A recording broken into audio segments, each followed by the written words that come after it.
That very night, I found 10 quarters in the cracks of my van, which bought me 10 minutes at a campsite shower somewhere in the middle of rural Quebec.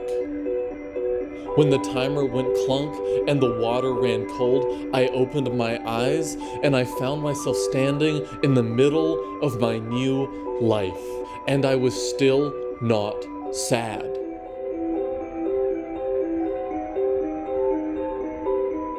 Many of my new friends were human, except for one who was a cat. I never learned his name, but it's okay because he never asked mine either. It was enough that the two of us agreed that stalking through the blackness between the hours of 10 and 2 to plan and think and watch the moon was an indispensable routine.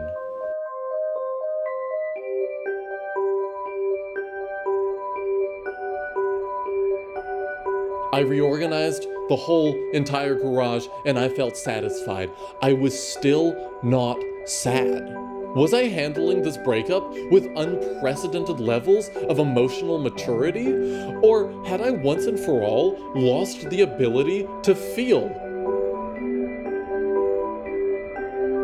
And here lies the trouble with a good breakup.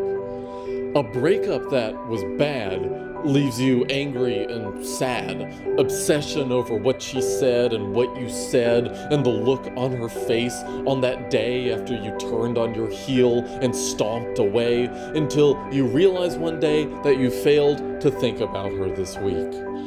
But a good breakup, a rational choice, notarized, signed off and greenlit by all voting parties, introduces a kind of complexity which 80% of your being fails to fully understand.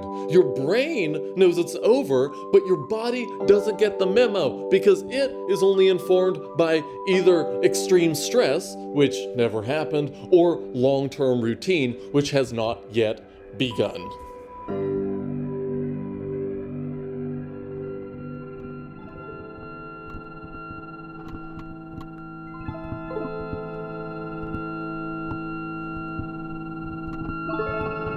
And then the fog rolled in.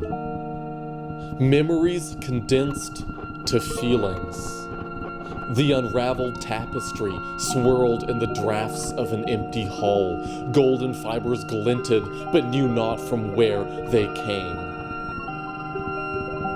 The fact that my dreams were still the adventures of us, not the adventures of me, began to elicit the kind of nostalgia that was more yearning than wistful. Time bombs of yet-to-be-unpacked memories leered down at me from their resting places.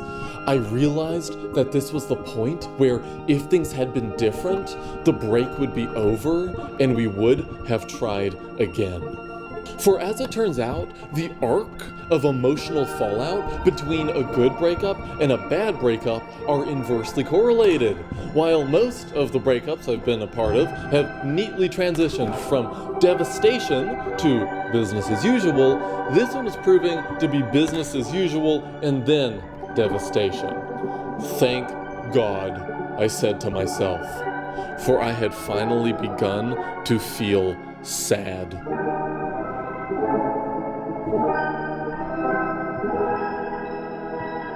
Being freshly single felt like a much older memory than I expected, a memory encoded by a person who no longer felt like me. And then the next chapter began.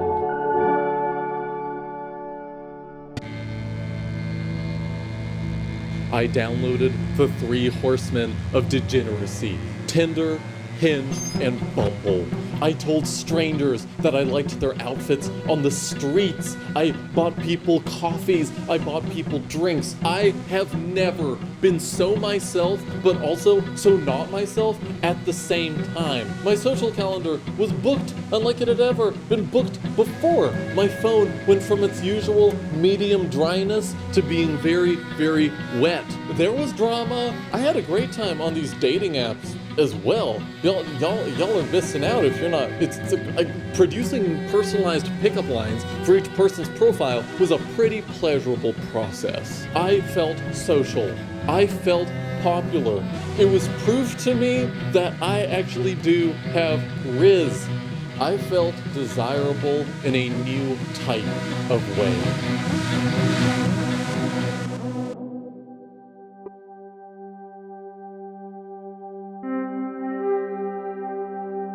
And it was just about then that I took an old friend to Dollarama. A friend who at the time had me blocked on Instagram, but it's okay, I deserved it. And the strangest thing happened. When I dropped her home and she left my van, to my surprise, I began to cry uncontrollably. What is the meaning of this? Usually, I know at least a few minutes in advance when I'm about to turn on the waterworks, but this time it came completely out of the blue. Something came over me which I didn't quite understand.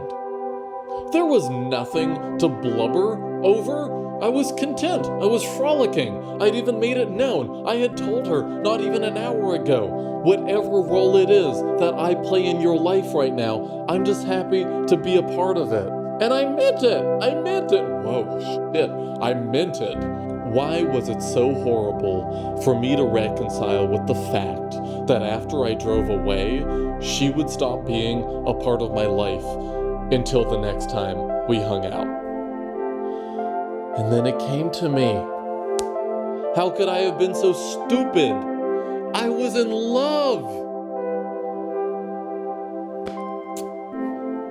Thusly, that very night, my challenge came to an end, and I had successfully survived 6 months of being single. Subscribe to see what happens next.